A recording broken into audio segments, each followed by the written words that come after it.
والسلام على أشرف الأنبياء والمرسلين وعلى آله وصحبه أجمعين. سبحانك لا علم لنا إلا ما علمتنا إنك أنت العليم الحكيم. رب اشرح لي صدري ويسر لي أمري واحلل عقدة من لساني يفقهوا قولي. أما بعد، الحمد لله على نعمة الإسلام، الحمد لله على نعمة الإيمان وكفى بها من نعمة. Alhamdulillah, segala puji bagi Allah Subhanahu wa Ta'ala yang memberikan kita nikmat Islam dan juga iman, yang memberikan kita hadiah rahmat terbesarnya, yaitu dekatnya kita, kenalnya kita, sambungnya kita kepada Nabi kita Nabi Muhammad sallallahu alaihi wasallam, yang memberikan segalanya untuk menyampaikan risalah kepada kita, yang melakukan segalanya untuk memperjuangkan umatnya, yang melakukan segalanya untuk mencari derajat-derajat yang tinggi di sisi Allah Subhanahu wa Ta'ala. Beliau gunakan seluruh hidupnya untuk umatnya. Yang ada di dalam pikirannya adalah keselamatan umat. Yang beliau harapkan, harapan terbesarnya adalah mendapatkan rahmatnya Allah Ta'ala yang paling besar, sehingga seluruh umatnya ini bisa dipastikan untuk selamat masuk ke dalam syurganya Allah Subhanahu wa Ta'ala. Seseorang yang lebih kenal kita dibandingkan diri kita sendiri, seseorang yang lebih mencintai kita dibandingkan diri kita sendiri, seseorang yang lebih perhatian kepada kita ketimbang siapapun juga. Maka salah satu pesan dari guru saya, kalau kamu bisa mencintai seseorang, maka jadikan cintamu itu hanya kepada Nabi Muhammad SAW. Seseorang yang tidak pernah terputus doanya, seseorang yang tidak pernah terputus perjuangannya, seseorang yang bahkan meratapi keadaan umatnya sepeninggal dirinya.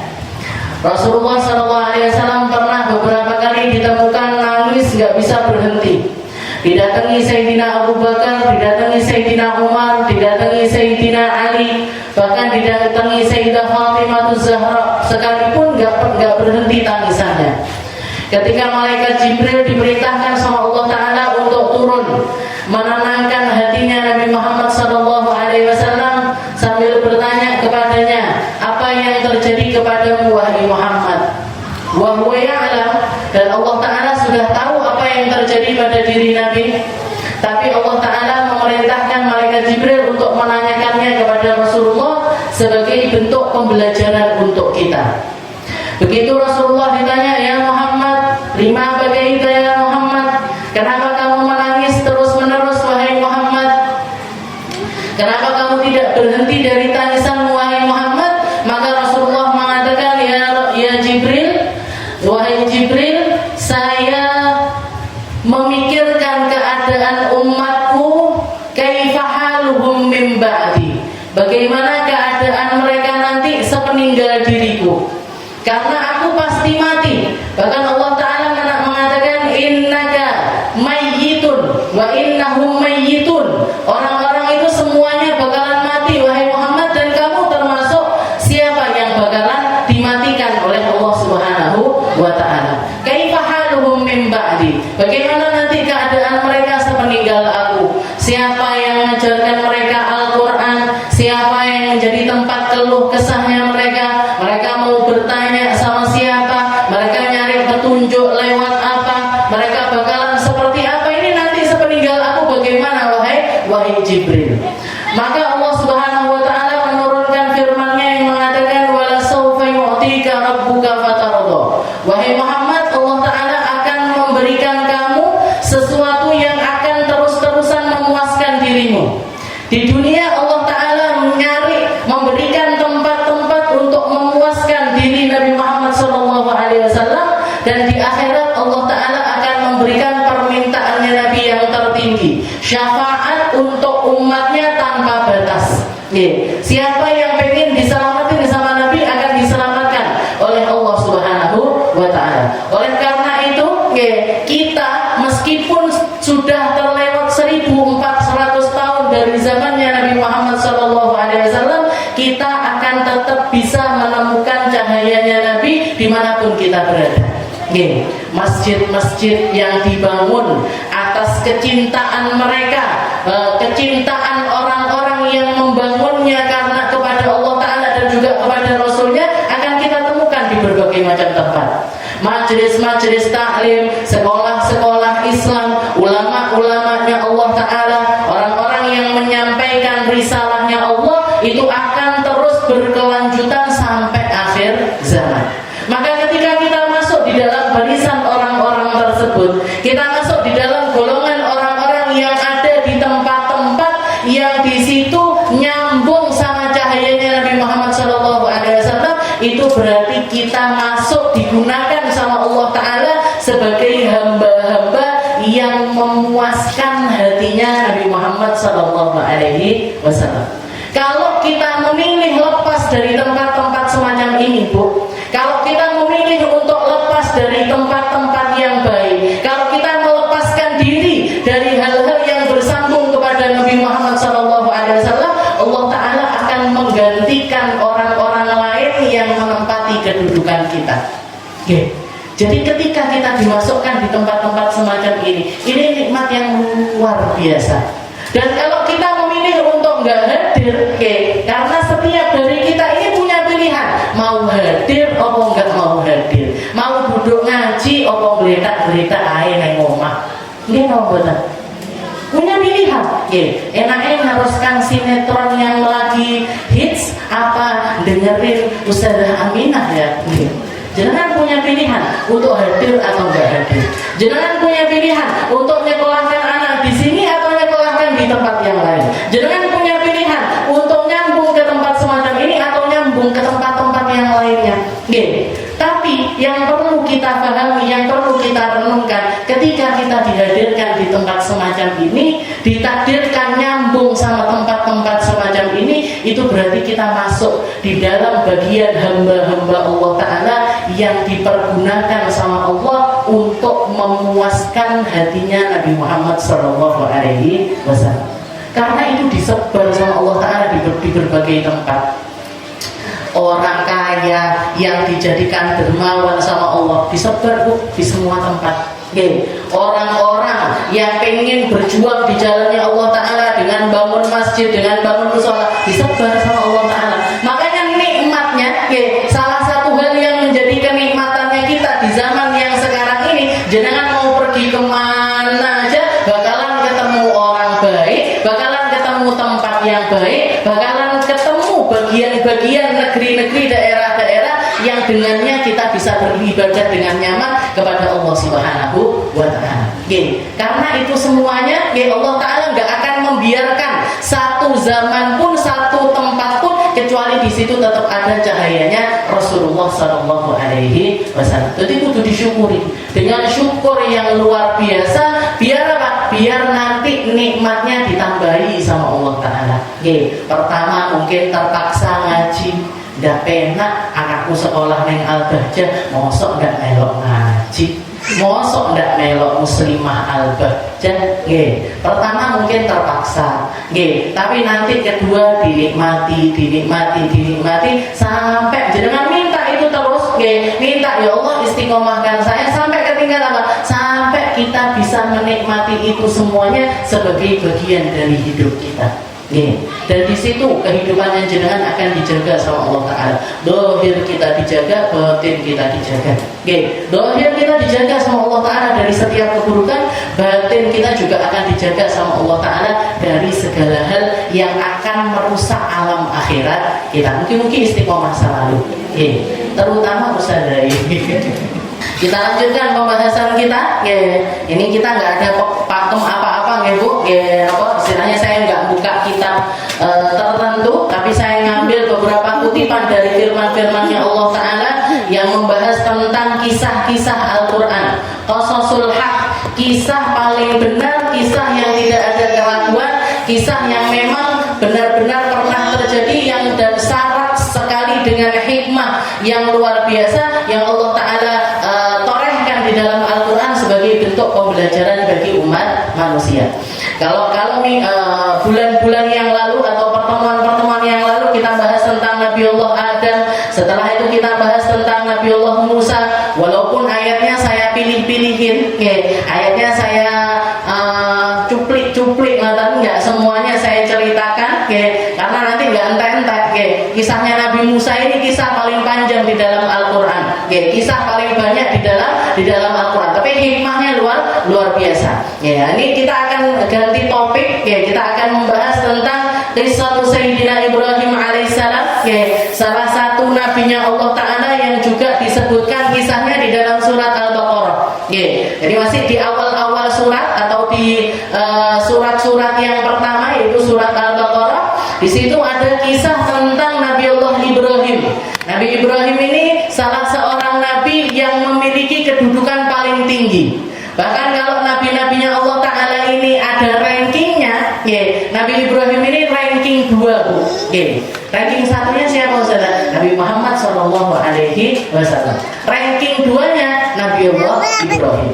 Karena dari sekian banyak nabinya Allah Ta'ala yang wajib kita ketahui namanya ada 25. Dari 25 nabi tersebut ada 5 orang yang paling mulia, ranking 1 sampai ranking 5-nya istilahnya, yang disebut dengan para nabi ulul azmi.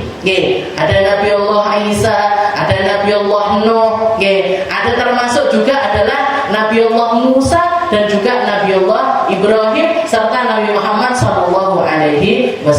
Nah, kalau yang dari 5 ulul azmi ini, nomor satunya sudah pasti adalah Nabi Muhammad SAW, sedangkan nomor 2-nya adalah Nabi Allah Ibrahim, yang dapat julukan Abul Anbiya, abahnya para nabi.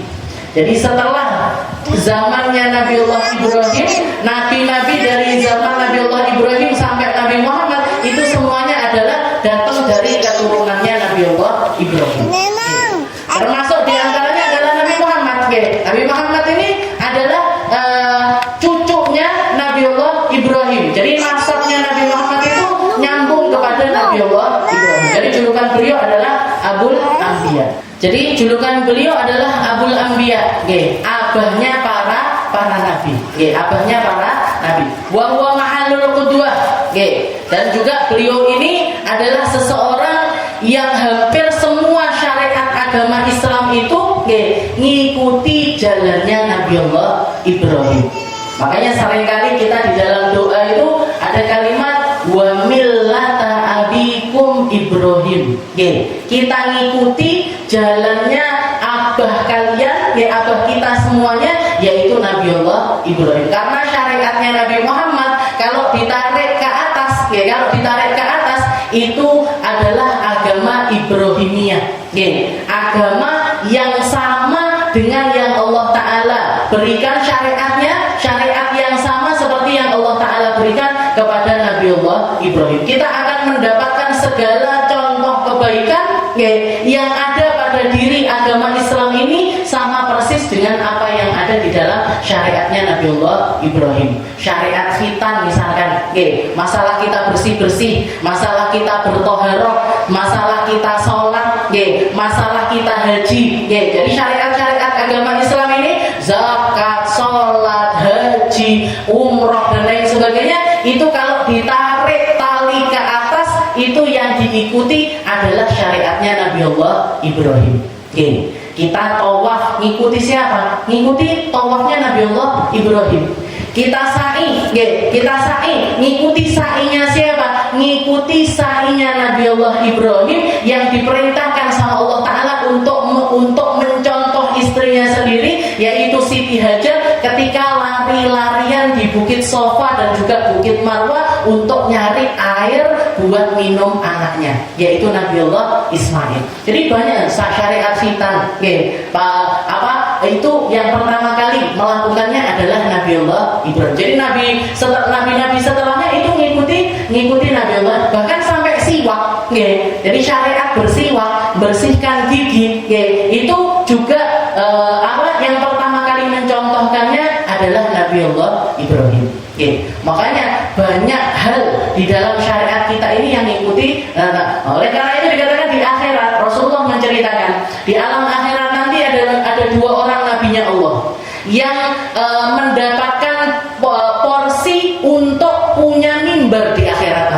Jadi punya mimbar di akhirat. Nabi-nabinya Allah Ta'ala yang lain nggak punya. Cuma 2 orang nabi yang memiliki mimbar di akhirat.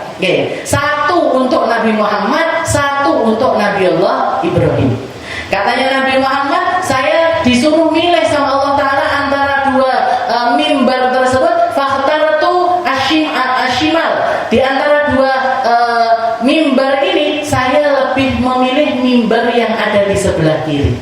Para sahabat heran, Nabi Muhammad ini yuhibbut tayamun. Katanya Sayyidah Aisyah, Rasulullah ini senang sama segala sesuatu yang kanan. Semua hal yang sifatnya kanan-kanan itu Rasulullah mesti senang. Bahkan kalau mau ngasih minum sama sahabat, itu yang dikasih minum duluan yang sebelah kanan. Kalau mau ngasih pertanyaan, yang dikasih kesempatan untuk nanya dulu adalah yang di sebelah kanan. Meskipun misalkan yang sebelah kanan ini kecil-kecil, yang sebelah kiri senior, tapi mereka dikasih kesempatan dulu sama Nabi Muhammad. Maka Rasulullah, para sahabat ini heran, ya Rasul kok jenengan malah milih mimbar yang sebelah kiri? Bukankah semua yang kanan itu jenengan mesti suka?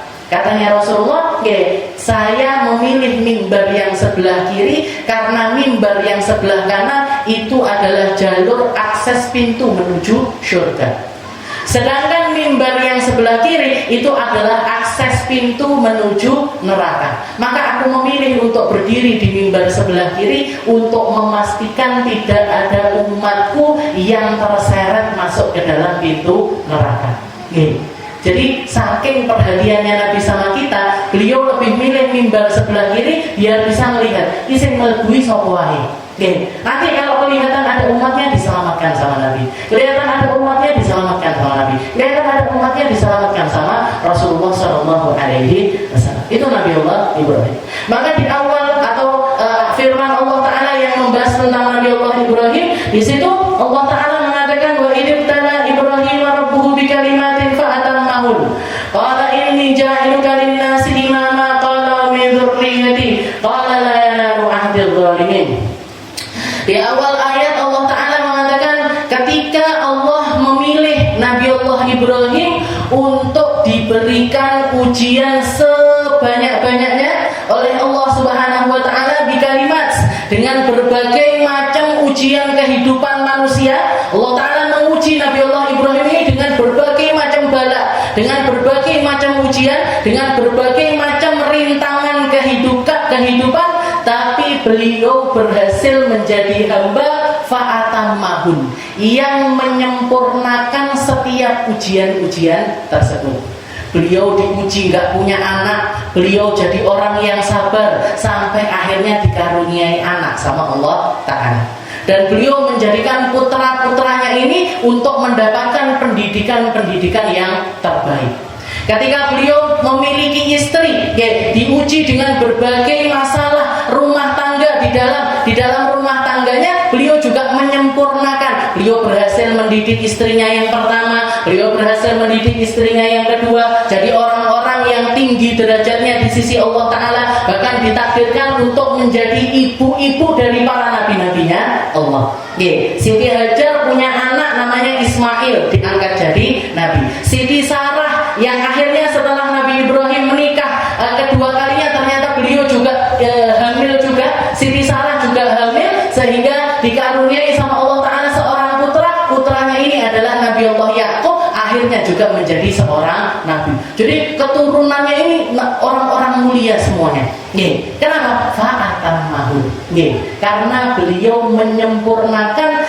Jadi istilahnya ketika ujian kehidupan itu pasti datang.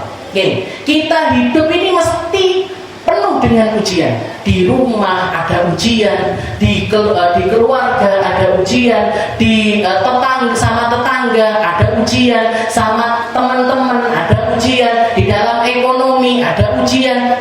Semua orang ada yang diuji dengan ekonomi, ada yang diuji di rumah tangganya, ada yang diuji di pekerjaannya dan lain sebagainya. Mereka yang dipilih sama Allah Ta'ala untuk menjadi imaman. Jadi dikatakan wa idibtala Ibrahim rabbuhu bikalimatin fa'atammahun qala inni ja'iluka lin-nasi imama. Wahai Ibrahim ini adalah seseorang yang saya uji dengan berbagai macam ujian kehidupan, dan beliau setiap ujian tersebut, sehingga Allah Ta'ala mengatakan kepada Nabi Allah Ibrahim, wahai Ibrahim, sekarang kamu aku jadikan seorang pemimpin. Jadi orang kalau mau menang, Bu, orang kalau mau jadi pemimpin, orang kalau mau menjadi qudwah, orang kalau mau menjadi pionir di dalam sesuatu, maka sudah pasti yang menjadikan dia pemimpin ini bukan sesuatu yang bisa dilakukan dengan enak-enakan, tapi dia harus mengusahakannya sampai menjadi sesuatu yang sempurna. Sampai menjadi sesuatu yang sempurna, sehingga dia berhasil menjadi seorang pemimpin. Kayak misalkan anak-anak pesantren, ketika lulus dari sekolahnya, ketika lulus dari pondoknya, kan nggak begitu? Bukankah ketika mereka lulus, ketika mereka menyelesaikan sekolahnya, begitu keluar, apa ya langsung dipanggil ustaz? Apa ya langsung dipanggil dai? Apa ya langsung dipanggil sebagai orang yang terhormat? Apa langsung menjadi seseorang yang memiliki predikat sesuatu? Kan boten. Yang membuat mereka dipanggil ustadz, yang bikin mereka dipanggil kiai, yang bikin mereka dipanggil buya, yang bikin mereka dipanggil orang-orang yang mulia, sebutan-sebutan orang mulia, itu setelah mereka menyempurnakan jalan keilmuan mereka.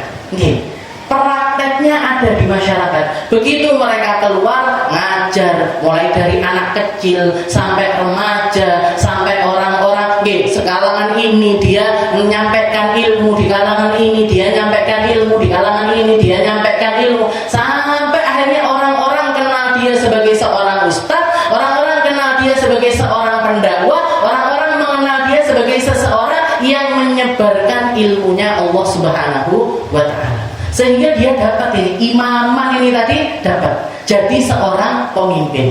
Tapi kalau keluar pondok, gelundung neng omah, dolanan HP, disuruh ngajar nggak mau, disuruh ngajar TPQ nggak mau, direkrut jadi guru di sini nggak mau, disuruh ngisi di sini nggak mau, bisa dia dipanggil ustadz sama masyarakat? Ustadz nganggur, atau ustazah pengangguran, nggak dapat itu predikat imaman itu tadi nggak dapat.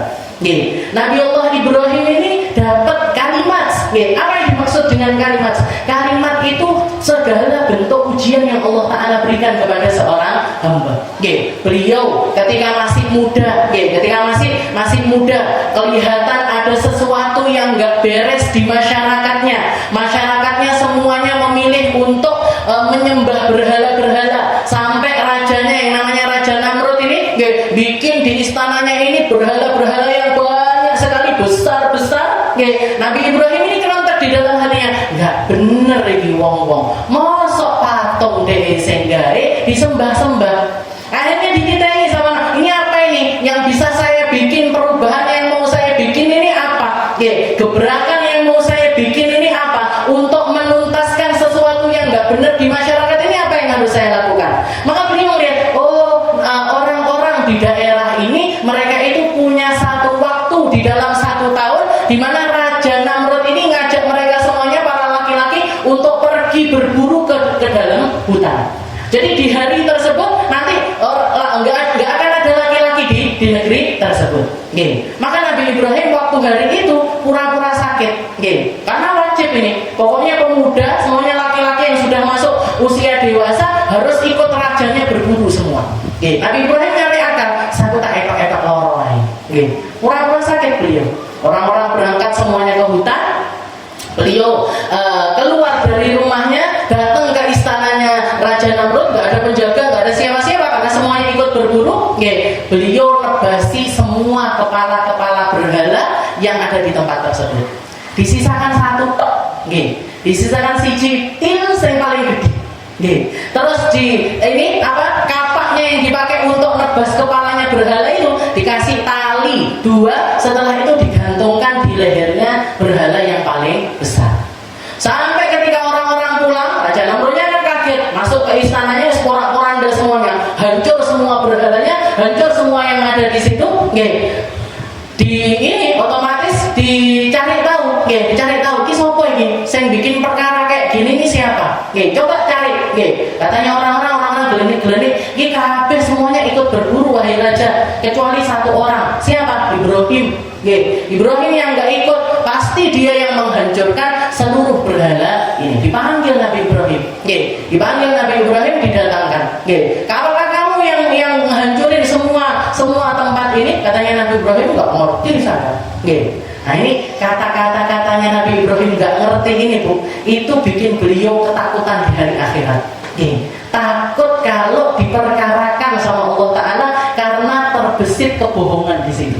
Padahal niatnya beliau benar, padahal niatnya beliau ini maksudnya ngasih pelajaran sama orang-orang, ngasih pelajaran sama rajanya dan juga seluruh kaumnya. Katanya Nabi Ibrahim, saya nggak ngerti, tanya aja sama berhala yang paling besar.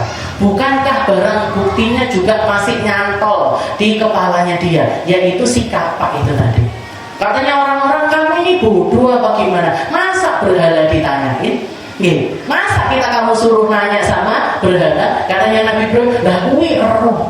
Lah itu kamu tahu, lah itu kamu bisa mikir, kamu tahu persis bahwasanya dia aja nggak bisa menyelamatkan dirinya, dia aja nggak bisa ngapa-ngapain ketika teman-temannya dipenggal, dia aja nggak bisa gerak dari tempatnya. Lah kok mau sembah lo? Pikiranmu kemana? Apa nggak salah sesembahan kamu ketika kamu nyembah sesuatu yang semacam ini? Yang mikirnya waras sadar, yang mikirnya angkuh tetap menolak untuk kebenaran tersebut. Makanya yang namanya orang sombong itu, definisinya orang sombong itu adalah raddul haq, menolak dengan kebenaran. Difahamkan, dimengertikan, tapi nggak mau ngerti, nggak mau paham. Ini orang sombong. Radul haq wastighfarun nas. Jadi definisinya sombong itu menolak kebenaran dan meremehkan hamba Allah Ta'ala yang lainnya. Jadi yang namanya kesombongan yang paling tinggi itu adalah ketika kebenaran ada di depan mata dan dia menolak untuk paham dengan kebenaran tersebut. Itu kejadian pertama. Setelah itu kejadian, jadi disempurnakan. Akalnya Nabi Ibrahim piye caranya nyadari uang ini piye?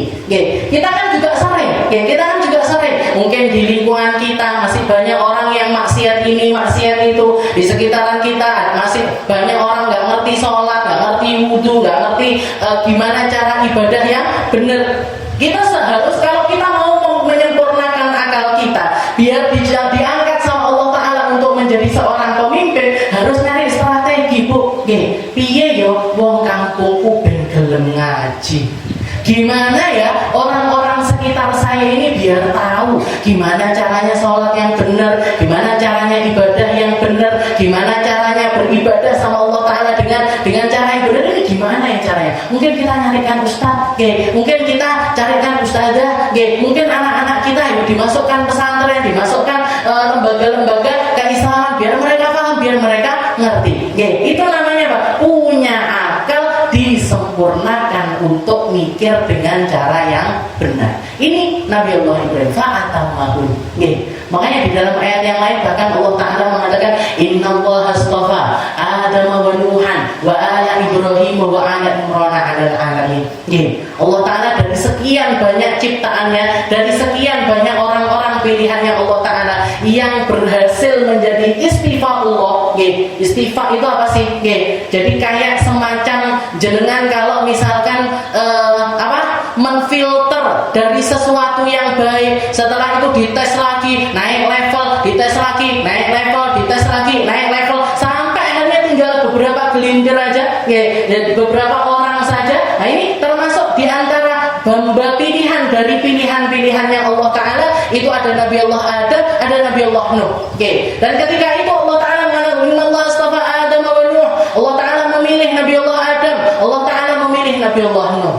Tapi ketika mengatakan wa ala Ibrahim wa ala Imran 'alal alamin. Tapi kalau dari keluarga, model keluarga terbaik, model keluarga yang bisa kamu jadikan qudwah, model keluarga yang bisa kamu jadikan panutan, itu cuma ada dua.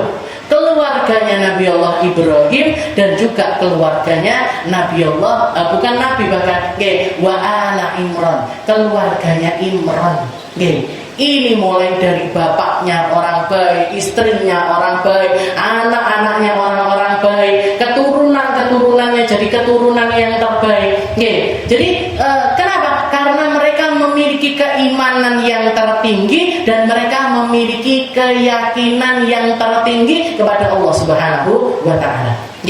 Wa ja'alna a'immatan yahduna bi amrihim lamma sabaru wa hum yuqinun. Katanya Allah taala, kalau orang mau jadi pemimpin itu cuma dua kuncinya. Cuma dua kuncinya, tapi sulit luar biasa. Cara yang pertama, mereka harus jadi orang-orang yang yakinnya luar biasa sama Allah taala. Imannya luar biasa sama Allah taala. Dikatakan Nabi Allah Ibrahim itu ketika dilemparkan kan akhirnya dieksekusi. Karena debat yang pertama rajanya kalah, debat yang kedua Raja Namrud juga masih kalah. Ketika Nabi Ibrahim walamma hajja Ibrahim rabbuhu, ketika Nabi Ibrahim ini datang kepada rajanya untuk berhujjah, untuk mendebat rajanya. Pertama Nabi Ibrahim mengatakan innallaha yuhyi wa yumit. Kalau Tuhanku wahai raja, Tuhanku adalah zat yang menghidupkan dan mematikan manusia. Yang menghidupkan manusia, yang mematikan manusia itu Tuhan saya, Allah. Kata rajanya apa? Rajanya bilang fa'ana uhyi wa umit. Kalau cuma urusan matikan, menghidupkan orang, saya juga bisa. Gimana caranya? Datengin aja dua orang yang jadi terpidana mati. Dua orang yang melakukan pelanggaran di dalam undang-undang negara yang sampai divonis kematian atas dua orang tersebut. Yang satu saya eksekusi, yang satu saya hidupkan. Berarti fa'ana uhyi wa umit. Berarti aku kan hidupkan orang, matikan orang. Katanya rajanya. Setelah itu ditambahi sama Nabi Ibrahim, innallaha ya'ti bisyamsi minal masyriq fa'ti biha minal maghrib fabuhital ladzi kafar. Kalau gitu Tuhan saya adalah yang menerbitkan matahari dari timur dan menenggelamkannya di barat, maka silahkan sekarang diwali. Jajal, jenengan iso enggak matahari itu terbitkan dari barat, tenggelamnya di timur. Fabuhital ladzi kafar. Menang cep dari iso jawab. Diam, nggak berkutik lagi rajanya, nggak bisa. Orang arogan, orang jahat, orang kasar, kalau sudah dia nggak didebat kalah terus semacam itu, KO, yang dilakukan apa? Yang dilakukan mesti kekerasan. Jadi pemimpin, model-model pemimpin dari zaman dulu sampai sekarang ini podo kabeh, Bu. Jadi jenengan kalau mengharapkan dapat raja yang adil, dapat pemimpin yang baik, kitanya juga harus jadi orang baik dulu. Kalau enggak ngimpi. Bahkan sekelas Nabi Allah Ibrahim, sekelas rakyat yang memiliki Nabi Allah Ibrahim di dalamnya, sekelas rakyat yang memiliki Nabi Muhammad SAW di dalamnya, dapat pemimpin-pemimpin yang luar biasa jahat. Jadi Raja Namrud itu begitu kalah debat sama Nabi Ibrahim, langsung nyuruh eksekusi Nabi Allah Ibrahim. Suruh seluruh umatnya, semua rakyatnya ini disuruh mengumpulkan kayu bakar. Ditaruh di tengah-tengahnya itu kayu bakar yang paling besar, di model ke atas semacam itu, di model ke atas semacam itu. Setelah itu di sekitarannya itu kayu bakar. Bayangkan kalau kita bayangin sekarang, misalkan gubernurnya Jawa Timur bilang, wong sak Jawa Timur penggawa kayu bakar dikumpulkan di Surabaya misalkan. Di lapangan terbesar yang ada di Surabaya. Sedangkan Nabi Allah Ibrahimnya sudah siap untuk dieksekusi. Enggak terus beliau ditaruh di tengah-tengah kayu bakar, enggak, Bu. Beliau ditaruh di tempat yang jauh. Setelah itu Raja Namrud ini bikin ketapel, atau ketapel jenengan. Dolanannya zaman dia. Kalau saya ngomong sama orang-orang umuran jenengan paling ngerti, mesti ngerti. Anak sekarang aja nggak ngerti ketapel itu apa. Jadi kayak kayu, seperti ini. Setelah itu ada karetnya besar. Nabi Allah Ibrahimnya itu dilemparkan pakai ketapel itu, biar langsung masuk ke dalam kobaran api yang sudah dinyalakan besar sekali. Jadi udah nyala ini, apinya udah nyala besar. Nabi Allah Ibrahimnya dilempar, diikat tangannya, diikat kakinya. Bahkan dikatakan ketika perjalanan, ketika beliau dilemparkan pakai ketapel itu, malaikat Jibril datang. Nawarkan kepada Nabi Ibrahim, wahai Ibrahim, apakah kamu membutuhkan bantuanku? Wahai Ibrahim, apa kamu membutuhkan bantuanku? Ini malaikat Jibril yang nawarkan bantuan. Saya aja bikin maulid, jenengan datang, Ustazah dibantu apa? Oh iya Bu, tolong taruhkan ini, tolong uruskan ini, tolong uruskan itu. Saya minta bantuan sama jenengan. Tawaran-tawaran kepada orang-orang yang insya Allah pasti bisa melaksanakan apa yang jenengan. Kecuali kalau jenengan datang, Ustazah dibantu apa? Bikinkan candi Bu. Nggak yakin jenengan bisa bikinkan candi buat saya, nggak usah candi wes kok, mosok candi, misalnya Bu bangunkan 5 lokal lah di sini, buat tambah-tambahannya kelas al-baca. Kok iso tau Ustazah majelis cuma segelintir orang gini, nah ini berarti saya nggak yakin, makanya saya nggak minta sama jenengan, nggak minta saya ngangel-ngangel. Nah, jadi dikatakan ini yang nawarkan malaikat Jibril, yang nurunkan wahyu, yang bisa melakukan banyak hal. Ketika menawarkan itu insya Allah bisa ngelepasin talinya Nabi Ibrahim, bisa ngelepasin semua. Jadi bawa beliau ke tempat lain dari tempat eksekusi itu insya Allah bisa. Tapi dikatakan ketika ditawarkan semacam itu, Nabi Ibrahim jawabannya amma anta fala. Kalau saya minta bantuan kamu, enggak. Saya enggak butuh bantuan kamu. Saya cuma butuh bantuan kepada Dia yang sudah mengetahui keadaan saya semacam ini. Iman, yakin, jadi makanya jadi pemimpin. Kenapa? Yakinnya luar biasa sama Allah. Wahum yuqinun, dan mereka adalah orang-orang yang yakin. Mereka orang-orang yang memasrahkan dirinya, memasrahkan urusannya, memasrahkan masa depannya, bahkan memasrahkan hidup matinya hanya kepada Allah Subhanahu wa Ta'ala. Lempar beliau masuk ke dalam air. Apa yang dilakukan sama Allah Ta'ala? Allah Ta'ala berfirman kepada api, ya nar kuni bardan wasalaman ala Ibrahim. Aku yang dia yakin kepadaku untuk aku selamatkan dia. Dia yang hanya menyandarkan urusannya kepadaku, akan aku selesaikan urusan dia setelahnya. Dia yang hanya minta bantuan kepadaku, aku akan membantunya lewat jalan manapun yang bahkan dia nggak ngira cara jalan tersebut. Nggak ada yang tahu Bu, skenario-nya Allah Ta'ala itu nggak ada yang tahu. Nggak ada yang tahu hidup kita di masa depan itu, kita nggak ada yang tahu. Tapi ketika kita memasrahkannya kepada Allah Ta'ala, Allah Ta'ala sing noto kabeh dengan tatanan yang luar biasa rapi, di luar ekspektasi kita. Makanya jenengan ngapain aja pasrahkan sama Allah. Jenengan ngapain aja, berusaha ya, noto, kalau mau bikin acara rapat-rapat, tapi setelah itu semuanya, setelah kita menatanya dengan begitu rapi, nolkan semua usaha kita, pasrahkan semuanya kepada Allah Ta'ala. Dia sebaik-baik pengatur sesuatu. Dia yang sebaik-baik di dalam menjalankan skenario-nya manusia. Jadi Nabi Ibrahim ini didukne sama Allah Ta'ala, yakinnya cuma sama Allah Ta'ala, dibikin sama Allah Ta'ala, jalan cerita hidupnya itu seindah itu. Allah Ta'ala mengatakan, ya nar kuni bardan wasalam. Wahai api yang biasanya bakar orang, kamu gak usah bakar Ibrahim. Wahai api, dan ini berlaku bukan cuma api yang bakar Nabi Ibrahim, enggak, tapi seluruh api di seluruh dunia dibikin sama Allah Ta'ala bardan wasalaman. Jadi dingin, nggak akan istilahnya nggak akan membakar apapun. Untuk apa? Untuk menyelamatkan Nabi Allah Ibrahim. Mungkin kalau cuma dingin aja, dingin itu bisa bikin orang mati. Jangan hidup di kutub utara, nggak pakai jaket, nggak pakai apa, nggak pakai pemanas dan lain sebagainya, mati bu, kademen. Bukan mati kepanasan, tapi mati kedinginan. Bahkan di neraka itu ada satu neraka yang dikhususkan sama Allah Ta'ala, dibikin bukan panas tapi dingin. Tapi dingin yang gimana? Dingin yang mematikan. Cuman bedanya orang ahlunar, orang-orang yang masuk ke dalam neraka, lamutun alaihim, sudah nggak diberlakukan kematian lagi atas mereka. Jadi sekarat di tempat dingin tapi nggak mati-mati. Jangan bayangkan. Orang di neraka itu yang dibakar di dalam api itu sekarat harusnya mati, tapi nggak mati-mati. Yang di tempat dingin sekarat harusnya mati, nggak mati-mati. Karena kematian sudah dihapuskan sama Allah Subhanahu wa Ta'ala. Jadi dilemparkan itu yang dilakukan sama uni baratan wasalama sampai sekitar 40 hari.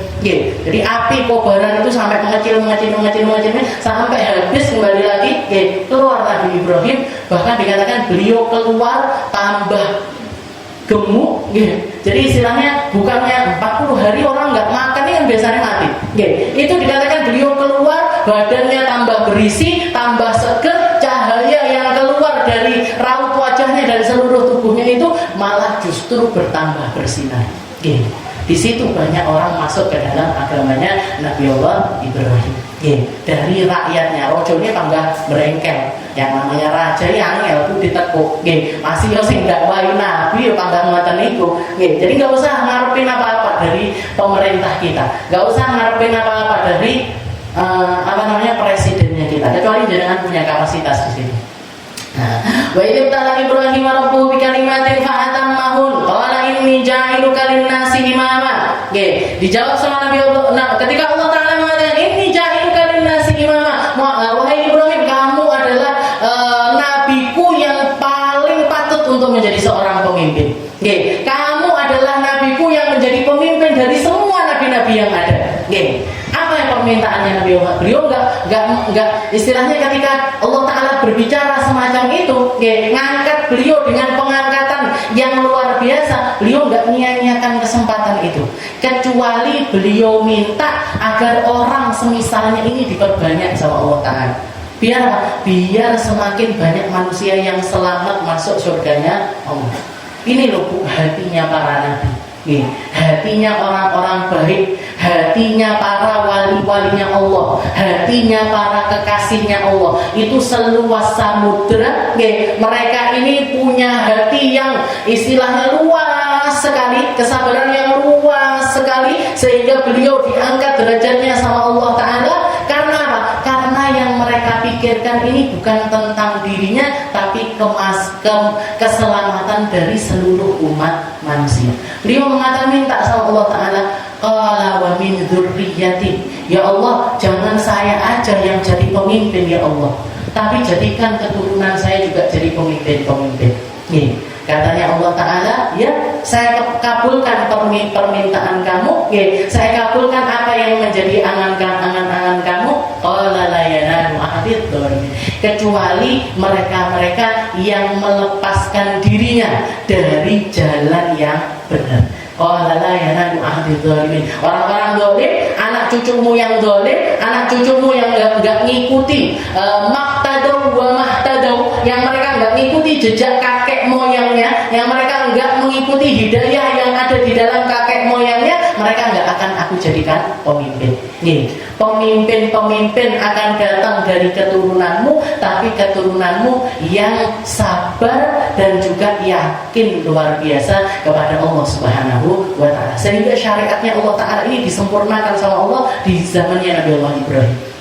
Diperintahkan sama Allah Ta'ala untuk bangun Ka'bah, diperintahkan sama Allah Ta'ala untuk beribadah pertama kali di area Ka'bah, yang disuruh sama Allah Ta'ala untuk membersihkan wa tahhir baitiya lit-thaifina wal-'akifina war-ruk'is sujud. Persiapkan wahai Ibrahim tempat ini, Ka'bah ini, kamu yang membangun, kamu yang mencanangkan, kamu yang bangun pondasinya, kamu yang menyempurnakannya untuk menjadi Baitullah, untuk menjadi rumahnya Allah Ta'ala. Maka bersihkan, pastikan area ini menjadi area yang bersih. Buat siapa? Lit-thaifina wal-'akifina war-ruk'is sujud, buat orang yang tawaf di situ, ataupun orang-orang yang beribadah di situ, ataupun orang yang iktikaf di situ, orang yang sujud rukuk kepadaku di tempat-tempat semacam itu. Nabi Ibrahim yang dapat tugas itu, Bu. Makanya hutang kita atau istilahnya kaitan agama kita dengan Nabi Allah Ibrahim itu luar biasa erat. Luar biasa. Jangan kalau datang ke sana nanti juga nemukan namanya Maqam Ibrahim. Maqam Ibrahim ini dulunya nempel sama Ka'bah. Dan Rasulullah SAW sering kali salat fi maqami Ibrahim. Wattakhidhu min maqami Ibrahim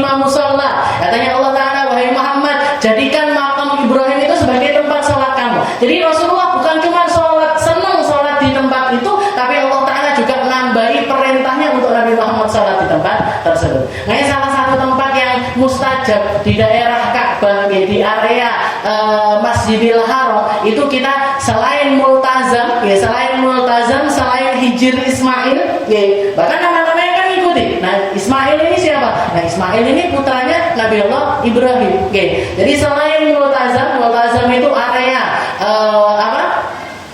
pintu Ka'bah sama Hajar Aswad itu, antara Hajar Aswad dengan pintu Ka'bah itu katanya Nabi Muhammad hunaka da'watul la turad. Di situ ada doa yang mungkin nggak diijabahi sama Allah Ta'ala.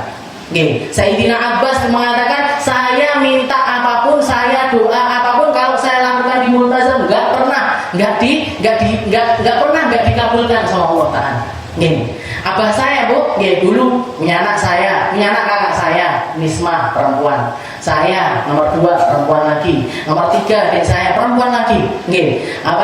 Khadijah. Dikatakan sekitar tahun 2001 atau 2001 kalau nggak salah, 2001 abah saya haji. Doa di multazam itu, doa di depan pintu Ka'bah pakai bahasa Jawa. Saya juga sering cerita ini sama jenengan. Beliau minta sama Allah Ta'ala, ya Allah, kula dereng gadah anak napa laki niku napa jaler, saya dereng gadah anak jaler, lek jenengan paringi sing barokah sing manfaat. Kasih anak laki yang berkah manfaat. Pulang haji umi saya hamil.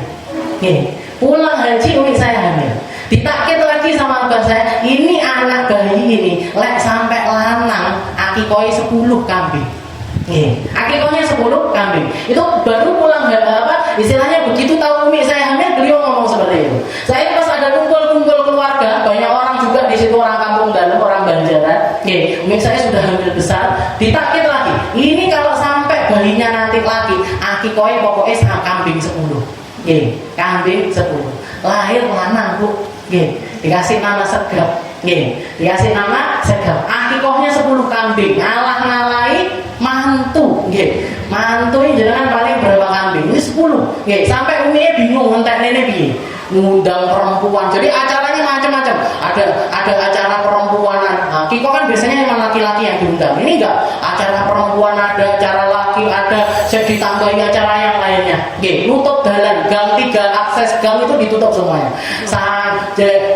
Sampai dikatakan bayinya Segap ini, saya kan masih di pondok waktu itu. Saya masih pondok. Itu 5 tahun, selama 5 tahun. Biasanya kalau mau pulang ke pondok itu kan bawa deterjen banyak buat cuci-cuci di pondok. Itu selama 5 tahun saya nggak pernah beli sabun cuci. Saking akeh sak gudang ini hadiahnya orang-orang ngasih sabun cuci buat umi saya itu 5 tahun rumah nggak pernah beli sabun cuci. Saking akeh, tamunya banyak, undangannya banyak. Tetapi ternyata doa abah saya kurang lengkap. Mintanya yang barokah, yang manfaat. Barokah bener.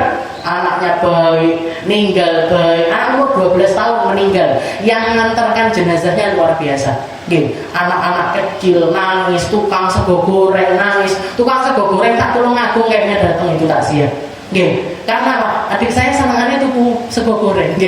Dan setiap kali beli sego goreng itu mesti istilahnya ninggal kesan baik sama tukang nasi gorengnya, senyum, terus guyoni dan lain sebagainya.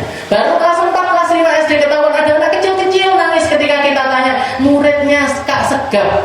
Kok bisa dia muridnya Kak Segap? Ternyata setiap kali les nanti dia bawa uang itu banyak, Bu. Nanti kadang 20.000, kadang 30.000. Itu anak kecil-kecil tetangga itu ditraktir sama dia, diajarin ngaji. Diajarin ngaji masih kelas 4 SD, 5 SD. Selesai kelas 6 ke mondok di tempatnya Bu Yayah di Cirebon sana. Dapat 2 bulan meninggal dunia. Jadi dongone kurang titik, saya nggak minta panjang umur. Dikasih sama Allah Taala, dikabulkan sama Allah Taala. Tapi menjadi anak yang berkah benar, berkah. Jadi pembelajaran luar biasa untuk kita. Barokah iya, manfaat juga. Manfaatnya terasa. Bahkan sampai sekarang bisa jadi bahan ngajinya saya. Jangan kan akhirnya dapat pelajaran. Enggak mesti. Kita mondokkan anak, kita nyekolahkan anak, nggak mesti mereka selesai, nggak mesti mereka panjang umur, itu nggak mesti. Tapi berkah manfaatnya itu terasa. Cuma dititipi tok tiba 12 tahun. Punya adik dikirain laki-laki, dok nih di belakang. Jadi kita bersaudara 4 perempuan semuanya. Jadi Multazam itu tempat yang luar biasa mustajab. Hijr Ismail juga tempat yang luar biasa mustajab. Salah satu lagi adalah Maqamu Ibrahim. Jadi yang umroh, yang haji sempatkan. Jadi setelah tawaf itu kan ada sholat sunnah tawaf. Jadi setiap kali orang tawaf itu ada kesunahan untuk mengakhirinya dengan sholat 2 rakaat. Namanya sholat sunnah tawaf. Itu paling baiknya dilakukan di daerah Multazam. Kalau nggak di daerah Multazam, di Hijr Ismail. Tapi Hijr Ismail itu seringkali ditutup. Kalau nggak bisa juga di Hijr Ismail, maka di Maqam Ibrahim yang diperintah wattakhidu. Jadi perintahnya Allah Ta'ala, wattakhidu min maqami Ibrahim musalla. Wahai Muhammad, jadikan makam Ibrahim ini sebagai tempat kamu sholat. Jadi yang nyuruh Allah Ta'ala. Tapi makam Ibrahim itu bukan makam. Makam Ibrahim itu batu yang seringkali dipijak sama Nabi Allah Ibrahim untuk meninggikan Ka'bah. Nah, jadi untuk bagian atas-atasnya Ka'bah, kalau yang pendek-pendek kan nyampe. Tapi kalau yang bagian atas nggak nyampe, itu beliau ngambil satu batu tinggi besar. Nanti Nabi Ibrahim naik, Nabi Ismail yang ngasih batunya dinaikkan, terus seperti itu.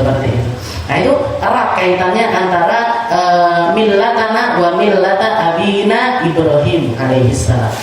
Bahkan salah satu doa yang diajarkan sama Nabi Muhammad setiap pagi atau sore ini sunnah kita untuk baca. Kalau pagi asbahna, pakai kalimat asbahna. Pagi ini kami ya Allah. Tapi kalau sore semacam ini kita baca amsayna. Amsayna ala fitratil Islam wa ala kalimatil ikhlas wa ala din nabiyina Muhammadin sallallahu alaihi wasallam wa ala millati abina Ibrahim alaihissalam. Kita ini umat akhir zaman. Salah satu yang diwanti-wantikan sama Nabi, nanti sayati alaikum zaman, akan datang bagi kalian satu zaman. Orang pagi masih Islam, sore sudah kafir. Sore Islam, pagi sudah kafir. Gampang sekali. Banyak hal-hal yang berpotensi membuat orang ini keluar dari agama Islam. Dari segi makanan, dari segi tontonan, dari segi kemaksiatan yang merajalela, dan juga pikiran-pikiran ataupun opini-opini yang menyesatkan dan lain sebagainya. Banyak orang, salah satu pertanda akhir zaman ini, banyak orang yang paginya masih Islam, sorenya sudah kafir. Sorenya Islam, paginya sudah kafir. Nah, salah satu doa penjagaan yang diajarkan sama Nabi Muhammad, ini pagi sama sore ini kita baca amsayna ala fitratil Islam, amsayna ala fitratil Islam wa ala kalimatil ikhlas. Ya Allah, jadikan saya di sore ini, di sore hari ini ada di dalam fitrahnya Islam. Kami ini ada di dalam Islam yang tetap di dalam fitrahnya Islam. Karena banyak orang Islam tapi fitrahnya Islam sudah hilang. Orang Islam tapi nggak mau sholat, ternodai fitrah Islamnya dia. Orang Islam tapi nolak untuk bayar zakat, ternoda Islamnya dia. Orang Islam tapi nggak mau puasa Ramadan, hilang Islamnya. Hancur keislamannya atau cacat keislamannya dia. Orang Islam sudah punya harta untuk dipakai berangkat haji, nggak udah haji, ternoda keislaman orang tersebut. Nah, kita minta amsayna ala fitratil Islam. Ya Allah, jaga keislaman di dalam diri kami. Kalau kita diperintahkan setiap kali masuk waktu sholat, kita sholat. Ramadan datang waktu untuk puasa, kita puasa. Waktunya zakat, kita zakat pakai harta kita, dan lain sebagainya. Amsayna ala fitratil Islam wa ala kalimatin ikhlas. Dan jadikan kami orang-orang yang Islamnya ini tetap berasaskan keikhlasan. Bukan beribadah karena sesuatu yang lain, tapi beribadah hanya kepada Allah Subhanahu wa Ta'ala. Setelah itu juga wa ala din nabiyina Muhammadin sallallahu alaihi wasallam. Dan kalau kita menentukan segala apa yang terjadi di dalam kehidupan kita, kita ada di dalam cara jalan keluar yang ditetapkan oleh Nabi kita Nabi Muhammad sallallahu alaihi wasallam.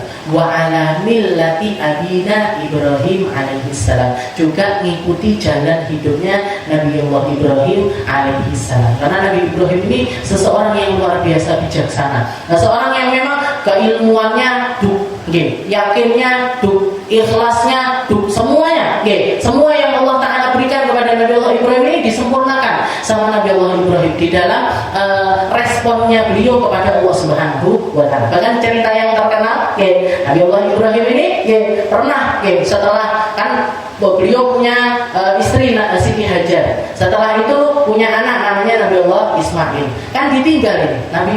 Siti Hajar sama Nabi Ismail ini kan ditinggal, masih bayi, masih kecil ditinggal. Fi ardin ghairi dzi zara', 'inda baitikal muharram. Karena Nabi Ibrahim, ya Allah, ini taraktu, saya meninggalkan putraku dan juga istriku ini di tempat yang bahkan pohon aja enggak ada. Inda baitikal muharram, tapi yang pasti tempat ini adalah tempat yang dekat sama rumahmu ya Allah. Jadi waktu itu zamannya Nabi Allah Ibrahim, tempatnya Ka'bah itu sudah ada, tapi sudah hancur. Allah Ta'ala mulai dari bikin bumi ini, bumi ini dibikin tempat yang mau dipakai untuk menjadi rumahnya Allah Ta'ala. Area Ka'bah, area Masjidil Haram itu sudah ditetapkan sama Allah Ta'ala. Dan di situ sebelum manusia tawaf ngelilingin Ka'bah, sebelum manusia tawaf ngelilingin Ka'bah, itu para malaikat sudah tawaf di situ ribuan bahkan mungkin puluhan ribu tahun. Maka ketika Nabi Adam alaihi salam diturunkan sama Allah Ta'ala, turun ke bumi, itu salah satu tempat yang diperintahkan sama Allah Ta'ala untuk dipakai ibadah, itu area Ka'bah. Malaikat mengatakan, wahai Adam, sekarang saya estafetkan ibadah yang dulunya menjadi ibadahnya para malaikat menjadi ibadahnya para manusia semenjak zamannya Nabi Allah Adam. Makanya semua nabi-nabinya Allah, semua rasul-rasulnya Allah itu Pak Haji kabeh. Semuanya melaksanakan peribadatan haji. Tapi enggak enak haji Adam, haji Nuh, haji Ibrahim, haji Ismail kayak Indonesia tok niku. Jadi semuanya berhaji. Yang belum berhaji tinggal satu, Nabi Allah Isa. Tapi nanti di akhir zaman ketika beliau diturunkan kembali sama Allah Ta'ala, budal haji budal haji juga beliau. Dan salah satu jamaah yang dijanjikan untuk ikut berhaji bersama Nabi Allah Isa itu para Ashabul Kahf. Orang-orang yang ditidurkan 300 sekian tahun di dalam gua itu nanti dibangkitkan lagi sama Allah Ta'ala untuk jadi temannya Nabi Allah Isa haji. Budal haji. Dan ini sudah dekat-dekat musim haji nih. Pas tadi awake dhewe ngaji tentang Nabi Allah Ibrahim. Jadi itu pun itu dulu tawaf itu ibadahnya para malaikat. Begitu manusia ini diturunkan sama Allah Ta'ala, diestafetkan. Ibadah ini yang dulunya tugasnya malaikat menjadi tugasnya para manusia dan akan dijaga sama Allah Ta'ala sampai hari kiamat nanti. Tempat itu gak akan lepas dari orang-orang yang at-taifina wal akifina warruka'is sujud. Gak akan lepas dari orang yang tawaf, gak akan lepas dari orang yang iktikaf, gak akan lepas dari orang yang sujud rukuk di tempat tersebut. Allahumma ja'alna minhum. Mungkin kita disampaikan sama Allah Ta'ala ke sana. Saya turun haji, muka-muka dan haji. Yang belum pernah umrah, mungkin berangkat umrah. Saya tahu bolak-balik lagi ke sana. Setiap tahun kalau bisa ya Allah.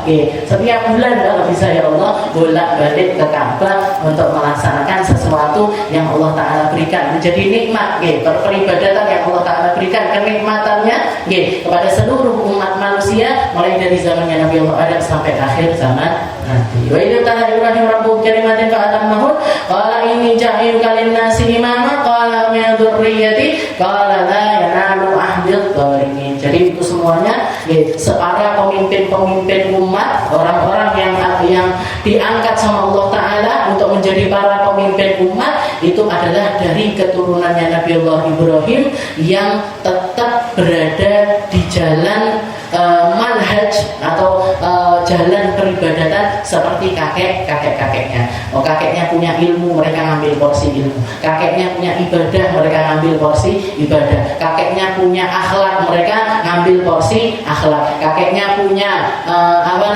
punya kesabaran, mereka ngambil porsi kesabaran. Kakeknya punya keyakinan, mereka ngambil porsi keyakinan tersebut, sehingga mereka tetap menjadi para pemimpin umat. Mungkin kita, orang tua kita, anak cucu kita dijadikan sama Allah Ta'ala para pemimpin umat yang akan menjadi penyejuk hati leluhurnya di dunia, bahkan sebelum di akhirat.